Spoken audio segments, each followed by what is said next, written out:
Okay, good day mga ka-airsoft. Good day mga kabigman. Man walang katulad, gamit ay legit, laging panalo pag sukat. Sniper o pistol, lahat ay fire. Kami ang top airsoft provider. Big man, walang katulad, gamit ay legit, laging pagaman, big attention. Laging may bago, laging legit.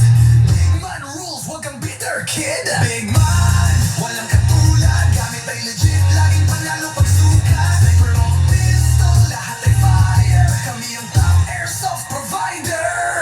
Woo! Grabe, nag-upgrade ako sandali. Sabi ko naman sa inyo, babalik ako no? So, medyo minamadali ko lang po. Pagpasensyahan nyo na pinagtatagpi-tagpi ko lang talaga yung araw na to. Loaded na loaded po tayo kasi po mag-holiday. Ngayon po, after nitong live ko, magbibihis lang ako. Didiretso po tayo sa norte, okay? Pupunta po tayo sa San Simon, Pampanga, Candaba, Pampanga at saka sa Bataan. Hindi pa po ako loaded, pwede pa po kayo magpasabay.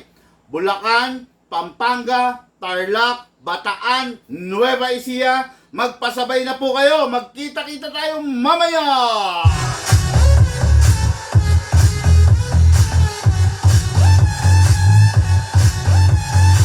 Kanina, CZ TS2 yung ating nilive. Ngayon naman, CZ Shadow 2 All Black Edition, the Rare Edition.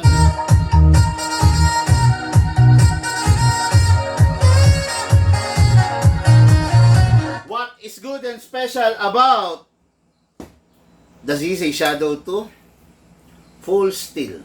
Okay? Pag yung unit mo hindi na ma-magnet, pag yung unit mo hindi ZZ, malamang sa malamang alloy lang yan. Malambot lang. Ito steel. Sino ba mas matibay? Alloy or steel? Yung kanina TS2 yun, color silver. Ito full black. Actually, this one is from the rare edition. No? Wala nang tatalo pa. Kung sa patindihan sa pagiging rare, wow, nako po, ito na po iyon. Napakatindi.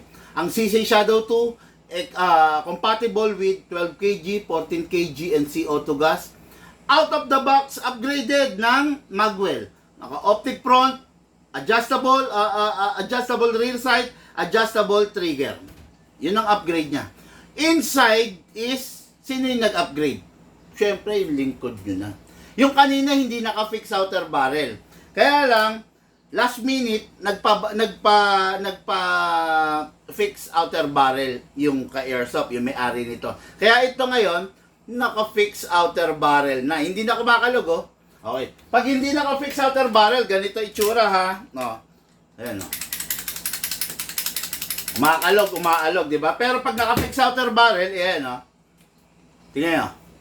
Walang kalog, oh. Ayan, ha. Oh. Ito, meron. Ito, hindi naka-upgrade, China, naka-upgrade, Taiwan, high-end Taiwan. Dire-diretso po tayo. Review and unbox ng unit ng ating Airsoft Joseph Cagasan of Cagayan de Oro.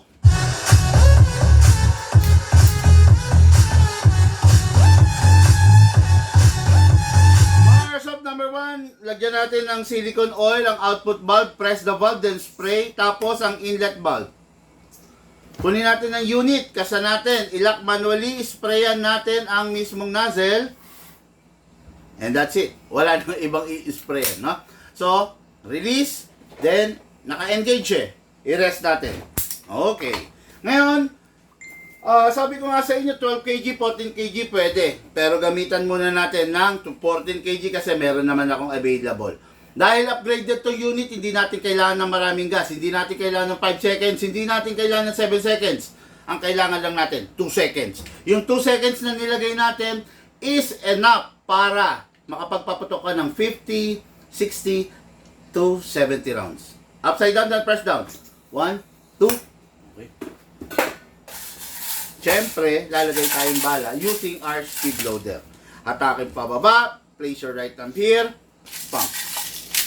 Sa mga nagtatanong bakit parang nararush ako, nagmamadali ako, kasi after nito tatakbo po tayo sa norte, no? Wala kasi sa plano ko yung norte, actually dapat magra-rides ako ngayon ng big bike. Kaya lang, bigla naman nagpasabay itong mga taga-norte, nakikiusap na, Big Man, sige na kasi mag-holiday. O, di ba?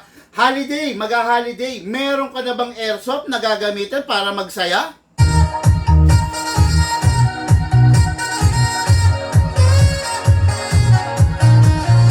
Napakasarap po mag-airsoft kasama ang buong pamilya ngayong holiday na darating.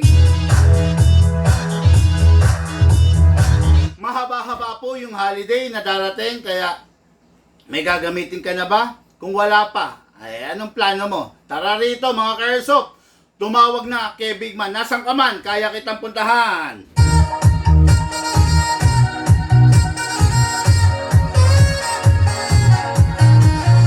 Okay mga ka-airsoft, this is the CC Shadow 2, the every man's dream, the Shadow 2. Pasok! Kasa, ready to fire. Open slide, kasi wala na siyang bala. Next thing to do, meron pa. Next thing to do, release the magazine, then the slide, then rest the hammer by pressing the trigger.